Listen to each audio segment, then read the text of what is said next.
Bismillahirrahmanirrahim. Assalamualaikum warahmatullahi wabarakatuh. Alhamdulillah nahmaduhu wa nasta'inuhu wa nastaghfiruh wa na'udzu billahi min syururi anfusina wa min sayyiati a'malina. May yahdihillahu fala mudilla lahu wa may yudlilhu fala hadiyalah. Asyhadu an la ilaha illallah wahdahu la syarika lah wa asyhadu anna Muhammadan abduhu wa rasuluh. Allahumma salli wa sallim wa barik ala sayyidina Muhammadin wa ala alihi wa ashabi ajma'in. Hadratul mukhtarumin, para alim, para ulama, para masyayikh, para asatid ingkang kaula taati, dumateng kanca-kanca sedaya ingkang sampun hadir, ingkang kaula hormati.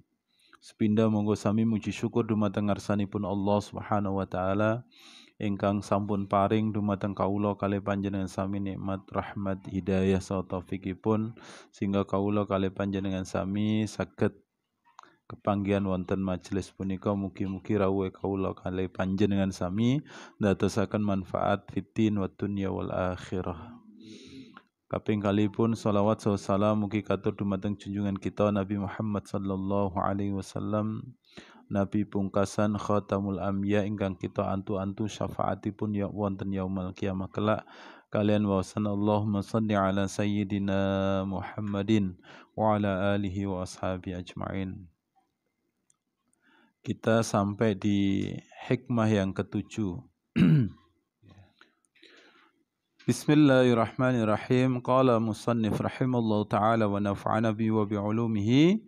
Idza fataha laka wijhatan min at-ta'arrufi fala tubali ma'aha in qalla 'amaluka fa innahu ma fataha laka illa wa huwa yuridu ay yata'arrafa ilaik.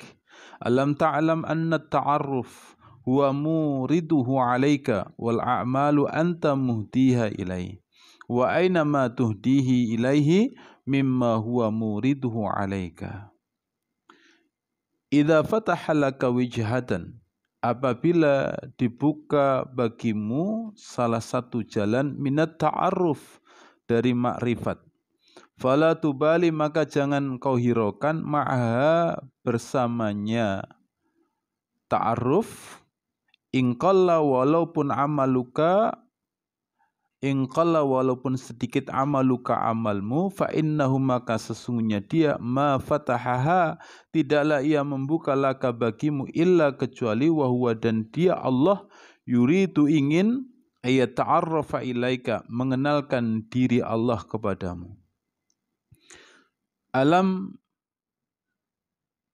apakah tidak ta'alam kamu ketahui anna ta'arruf bahwasannya ma'rifat itu huwa dia muriduhu anugerahnya alaika untuk kamu wal a'malu dan amal anta milikmu muhdiha mempersembahkannya ilaihi kepadanya.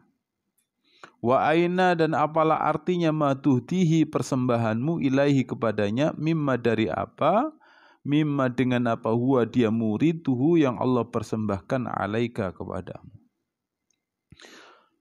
Saudara-saudaraku yang dirahmati oleh Allah Subhanahu wa taala, jadi apabila Allah telah membukakan jalan makrifat, apa jalan makrifat itu? Yakni mengenal Allah.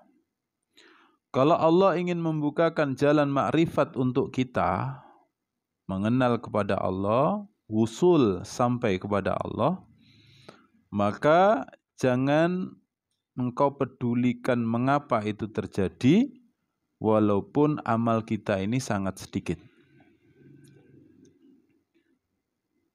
Jadi tiba-tiba saja kita ini pingin dekat sama Allah. Tiba-tiba saja hidayah itu masuk, kita pinginnya ke masjid saja.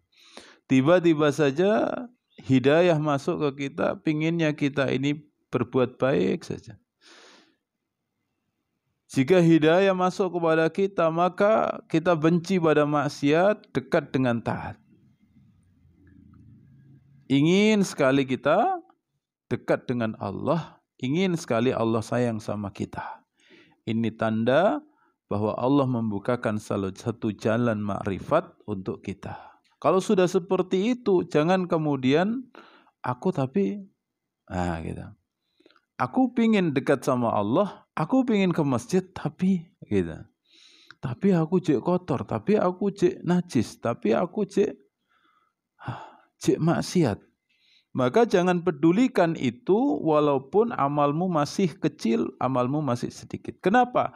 Karena itu adalah anugerah dari Allah Subhanahu wa taala. Allah membukakan pintu makrifat sampai kepada Allah. Kenapa? Karena Allah ingin memperkenalkan dirinya kepadamu. Makrifat itu, saudara-saudaraku, anugerah yang terindah, anugerah yang paling besar yang Allah anugerahkan kepada hambanya. Tidak semua seorang hamba itu dibuka pintu makrifat, mengenal Allah, usul kepada Allah.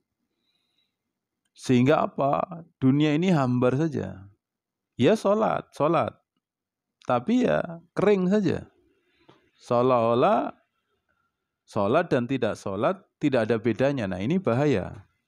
Ya. Seolah-olah ke masjid dengan tidak ke masjid itu bahaya. Sama. Nang masjid ambek gak nang masjid podo. Ngaji karo gak ngaji podo. Nah ini bahaya. Kalau orang punya sifat seperti itu berarti dia belum usul kepada Allah. Belum sampai kepada Allah. Kering saja. Hatinya kering. Ya.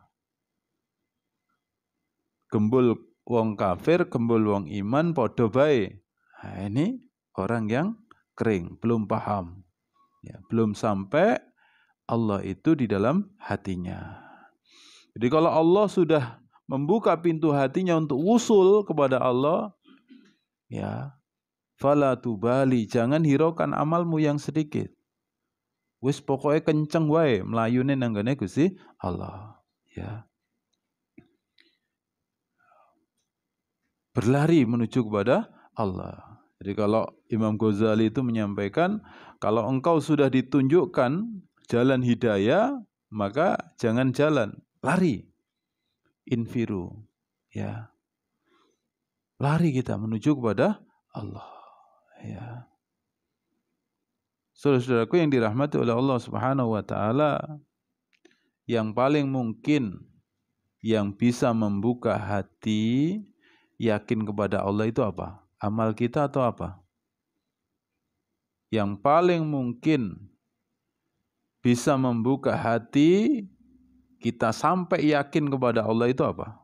Amal kita, doa kita, atau apa? Maka kalau kita masih bersandar kepada Allah Subhanahu wa taala, ini tingkatan yang paling rendah. Kita bisa sampai kepada Allah, Allah membuka hati kita yakin kepada Allah itu karena anugerah dari Allah Subhanahu wa taala. Itu hadiah dari Allah. Anugerah yang terbesar. Maka doanya itu irhamni ya Allah, rahmatilah aku. Ya. Irhamni ya Allah, rahmatilah aku. Fa inna rahmataka arja min jami'i a'mali. Rahmatmu ya Allah yang aku harapkan dari banyaknya amalku. Amal banyak, tahajud, tapi hasutnya masih tinggi, dengkinya masih tinggi. Ya, dengkinya masih tinggi, menganggap orang lain rendah, menganggap orang lain salah, menganggap orang lain bid'ah, menganggap orang lain ini hasut, dengki. Ya, ini rendah sekali. Ya, orang yang semacam ini. Ya, maka anugerah yang terindah dari Allah adalah dibukanya pintu hati kita untuk wusul sampai kepada Allah Subhanahu wa taala. Ya. Bisa jadi amal kita sedikit tapi Allah memberi hidayah. Allah memberikan apa? Pintu yakin, membukakan pintu yakin.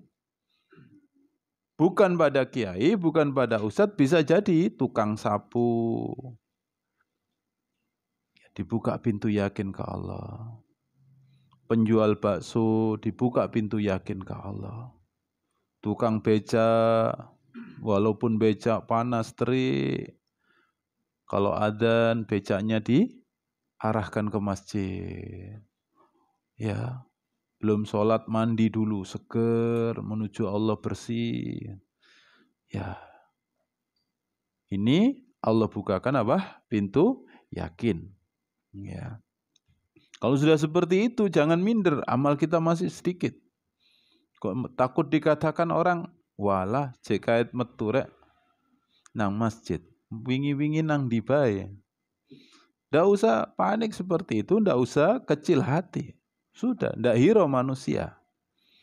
Jangan hiro ke makhluk, perhatikan Allah sedang menatap kita. Allah sedang sayang kepada kita.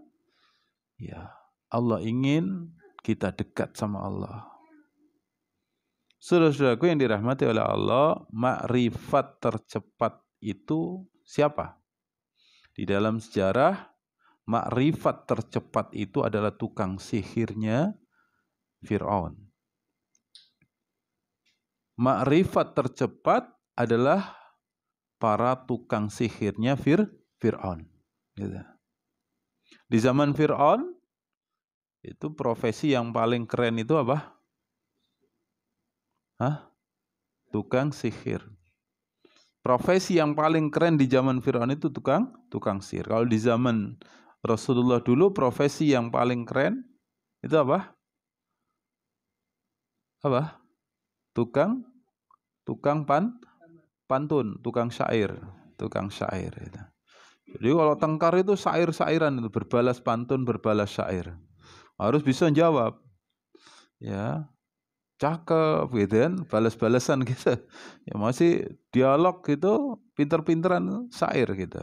Jadi di zaman siapa Nabi Musa itu profesi yang paling keren adalah tukang sihir.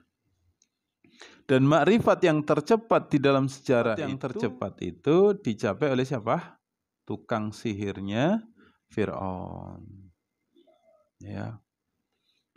Dengan melihat tukang sihirnya Fir'aun itu dengan melihat menjadi apa? Ya, yakin. Dengan melihat menjadi yakin. Ketika dia lemparkan tongkat-tongkat mereka, jadilah tongkat itu apa? Ular. Tongkat-tongkat itu menjadi ular. Nabi Musa kemudian diperintah oleh Allah apa? Melempar tongkatnya. Maka tongkatnya Nabi Musa ini berubah menjadi ular beneran dan memakan apa? Ular-ular yang dilempar oleh tukang sihir. Tukang sihir tahu, oh, ini tipuan mata apa asli? Ini tipuan mata atau asli? Tukang sihir tahu, sehingga apa? Wah, ini bukan sihir ini. Ularnya Musa ini bukan apa? Sihir, dimakan semua itu. Ya. Maka dengan melihat itu wusul, Allah buka pintu makrifat, dia menjadi yakin ke Allah Subhanahu wa taala, dan begitu pintu hidayah masuk, apa yang terjadi?